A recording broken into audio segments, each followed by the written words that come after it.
Augustus Pollack, who died on April 23, 1906, was an eminent type of that adamant spirit which illuminates the memory of the great figures of pioneer America.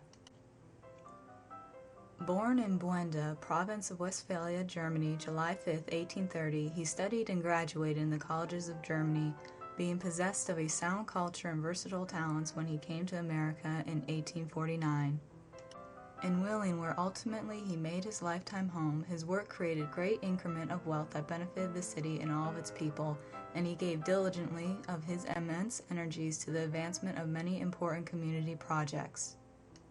The late Mr. Pollack established the first Crown Stogie factory in Wheeling in 1871 and made it the foundation on which he built a tobacco manufacturing business which had expanded to worldwide importance at the time of his death, and which he had personally managed all of that time.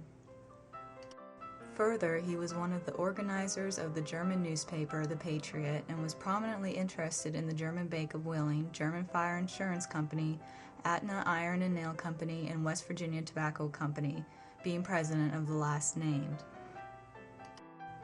He was one of those who organized and built the Pittsburgh, Cincinnati, and St. Louis Railroad into Wheeling, and the Cleveland, Lorain, and Wheeling Railroad similarly.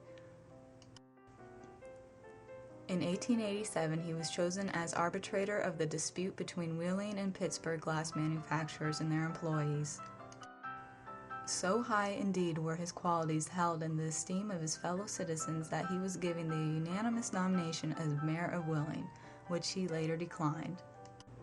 He gave notable service to his community as a director of Lindsley Institute and a trustee of Wheeling Female College. He was also president of the first Zongerfest in Wheeling in 1885 and president of the Trades Display in 1887. Mr. Pollack's entire career was one of remarkable enterprise and energy. Mr. Pollack was a leader in the Union cause during the Civil War, having organized the first German volunteer company for service in the field and having given to the government his manufacturing buildings at Grafton, West Virginia, for which he received grateful acknowledgment from Hans Simon Cameron, then Secretary of War. All his life a Republican, Mr. Pollack never sought or accepted public office, but on occasion gave himself freely to the advancement of his party's cause.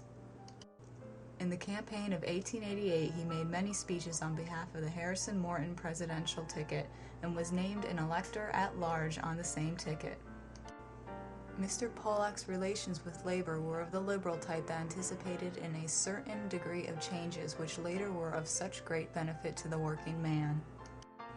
Few industrialists of his generation were so successful in their labor problems, which fact is positively and publicly acknowledged by the magnificent monument erected by the labor unions of the United States and placed in the city building square of Wheeling, West Virginia, to the memory of Augustus Pollack, their friend and benefactor. This is looked on as a signal of honor, the only monument ever erected by labor in tribute to an employer.